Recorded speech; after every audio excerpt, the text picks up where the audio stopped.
Hi అండి. సింపుల్గా egg biryani ఎలా చేయాలో చూసేద్దామా. ముందుగా కుక్కర్ పెట్టుకొని అది హీట్ అయిన తర్వాత 1 టేబుల్ స్పూన్ నెయ్యి, అలాగే 2 టేబుల్ స్పూన్స్ ఆయిల్ వేసి బాగా వేడెక్కించాలి.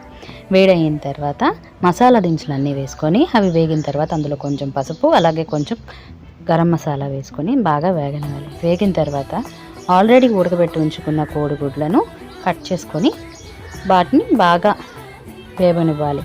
అవి బాగా వేగిపోయిన తర్వాత వాటిని సపరేట్గా వేరే ప్లేట్లోకి తీసి పెట్టుకున్న తర్వాత అదే ఆయిల్లో కొన్ని పచ్చిమిర్చి వేసి బాగా వేగనియాలి.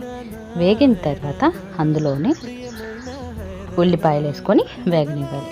ఉల్లిపాయలు బాగా వేగిన తర్వాత టమోటాలు వేసుకొని అందులోనే కొంచెం ఉప్పు వేసుకొనేసి బాగా వేగనివ్వాలి. అది బాగా వాడిన తర్వాత దాంట్లోనే కొద్దిగా కారం, కొద్దిగా అల్లం వెల్లుల్లి పేస్ట్, అలాగే కొంచెం గరం మసాలా వేసుకొని కొద్దిగా పుదీనా, కొద్దిగా కొత్తిమీర వేసుకొని బాగా వాడనివ్వాలి.